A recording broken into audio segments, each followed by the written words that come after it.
আলাইকুম এভরিওয়ান, আলহামদুলিল্লাহ for everything. আমি রূপা আপনাদের সবাইকে আয়াত এন্ড মমে ওয়েলকাম জানাচ্ছি। আপনাদের সবাইকে পহেলা বৈশাখের অনেক অনেক শুভেচ্ছা, শুভ নববর্ষ।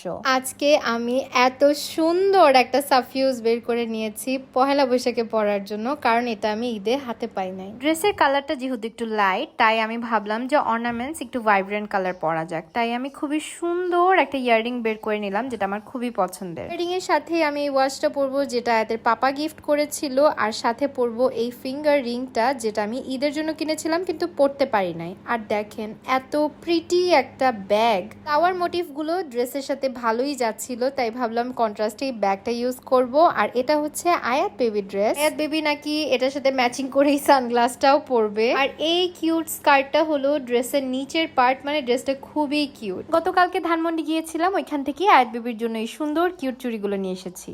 এই চুড়িগুলোই সে পহেলা বৈশাখে পরবে।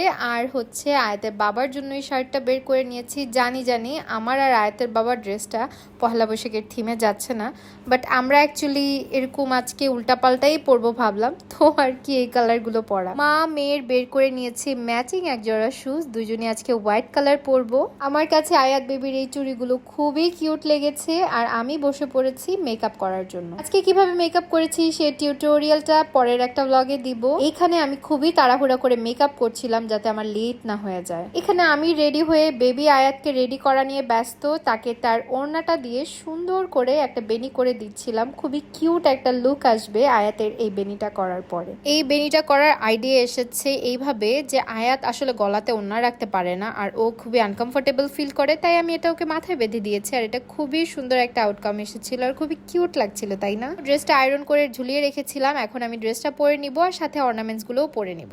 ইয়াররিংস গুলো না খুবই কমপ্লিমেন্ট করছিল। ওই দেখেন ড্রেসে কিন্তু হালকা পিঙ্ক কালারের কিছু মোটিভ আছে, আর সেটাই হচ্ছে ইয়াররিং এর শেড ছিল। মানে কন্ট্রাস্ট হলেও না ইয়াররিংটা খুবই ভালো লাগছিল, খুবই ভালো যাচ্ছিল ড্রেসটা। একটাই প্রবলেম ছিল, সেটা ছিল এটা টানাটা ফিক্স করা। খোপা অথবা অন্য কিছু করলে হয়তো বা সেটার মধ্যে লাগিয়ে দেওয়া যেত। যেহেতু চুল আমি ছাড়া রাখবো, তাই আমাকে একটা ক্লিপ ইউজ করতে হয়েছে। আমি এটা একটা ক্লিপের সাথে পিছন দিয়ে লাগিয়ে নিয়েছি। টানান, এটাই হচ্ছে আমার ফাইনাল লুক বৈশাখের জন্য। যদিও লাল আর সাদা না, বাট যেই লুকটা এসেছে, যে কালারটা পরেছি, সেটার জন্য আমার খুবই ভালো লাগছে, আলহামদুলিল্লাহ। পিছন দিয়ে পুরো ঘর লন্ডভন্ড। এখানে আমি আর আয়াত রেডি, মানে সবকিছু অগোছালো করে দুইজন মা মেয়ে রেডি হয়ে গিয়েছি। এগুলো এভাবেই রেখে বের হব, আর বাসায় এসে সবকিছু ঠিকঠাক করব। এই তো জাতির ভাই রেডি, জাতির ভাইয়ের মেয়ে রেডি, আর জাতির ভাইয়ের বউ তো আগে থেকেই রেডি বের হওয়ার জন্য। তো ফাইনালি আমরা এখন বের হয়ে যাব। আজকের প্ল্যান হচ্ছে খুব ভালো একটা সুন্দর রুফটপ রেস্টুরেন্টে যাব, যেখানে গিয়ে অনেক ছবি তুলতে পারবো। তাই আমরা উত্তরা বিএনএস সেন্টারের সানসেট অ্যান্ড বিনসে চলে গেলাম। এখানে গিয়ে তো আমার মেয়ে এক কথায় পাগল হয়ে গিয়েছে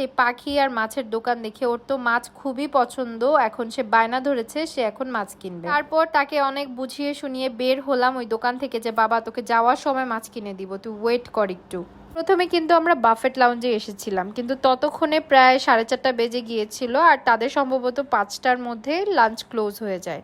তো আমরা ডিসাইড করলাম যে আমরা আর বাফেট লাউঞ্জে বসবো না, এই জন্য আমরা উপরে রুফটপে চলে গেলাম। আয়াত পিছনের এই ফাউন্টেনটা দেখে খুবই খুশি হয়েছিল। ওর ভাষ্য মতে এটা হচ্ছে ওয়াটারফল। এখানে রুফটপটা খুবই সুন্দর ছিল। প্রত্যেকটা মানুষ খুব সুন্দর করে লাল আর সাদা পরে এসেছিল। I am the only one যে কিনা লাল আর সাদা পরি নাই। কিন্তু স্রোতের বিপরীতে হাঁটতে কিন্তু ভালোই লাগে, তাই না? আমি না পড়লে কি হয়েছে, আয়াত বেবিকে কিন্তু অবশ্যই লাল সাদা পরিয়েছিলাম। এদিকে জাতির ভাইকে তো গতকাল রাত থেকে হাতে পায়ে ধরে বসেছিলাম যে প্লিজ আমাকে কালকে একটু বাইরে নিয়ে গিয়ে একটা ছবি তুলে দিও, একটা ভালো ভিডিও করে দিও। মানে সে তো কোনোভাবেই রাজি হয় না। পরে শেষ পর্যন্ত তাকে রাজি করিয়েছি। যে এত সুন্দর সুন্দর ভিডিও দেখতে পাচ্ছেন, এগুলো কিন্তু আমার একমাত্র জামাই তুলে দেওয়া। তো অনেক ভিডিও করেছি, পরে তাদের দুইজনকে বললাম যে যাও তোমরা একটু দাঁড়াও, তোমাদের দুইজনের একটু ভিডিও করে দিই। বৈশাখের রোদ, মানে এত গরম, দেখেন দুইজনের কিন্তু ঘেমে একদম একাকার অবস্থা।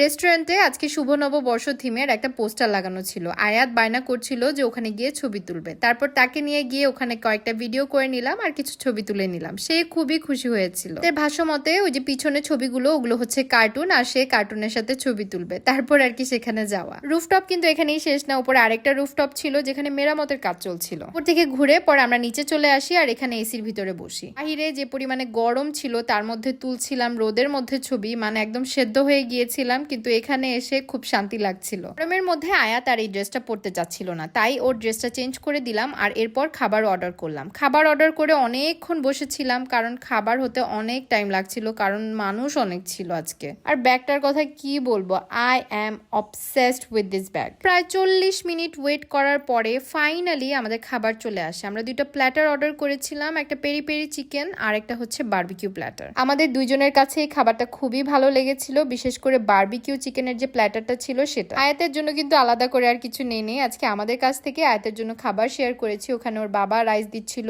আমি চিকেন দিচ্ছিলাম, মানে এটা দিয়েই মোটামুটি হয়ে যাচ্ছিল তার খাবার। খাওয়া দাওয়া শেষ করে আমরা একটু বাহিরে ঘোরাঘুরি করি। আয়াতের মতে এটা ছিল একটা মেলা, মানে আয়াত এটাকে মেলা ভেবেছিল। আয়াত বলছিল মেলায় যাবে, তারপর ওকে বের করে একটু মেলায় ছেড়ে দিই যে বাবা যা একটু হাঁটাহাঁটি কর। আমরা যে টাইমে এসেছিলাম ওই টাইমে কিন্তু মোটামুটি তুলনামূলক ভাবে মানুষ কম ছিল, কিন্তু যখন যাচ্ছিলাম তখন একদম পুরো রেস্টুরেন্ট ভরে গিয়েছিল। এখানে মার জন্য একটা প্ল্যাটার পার্সেল করে নিয়েছিলাম। ম্যাডাম আয়াত তার মাছের কথা কিন্তু এখনো ভুলে নাই, মানে সে এখনো বায়না ধরে আছে যে সে ফিশ কিনে নিয়েই বাসায় যাবে। তারপর কি আর করার, এই তো ফিশের দোকানে গেলাম, তারপর তার জন্য মাছ কিনে বাসার উদ্দেশ্যে রওনা হলাম।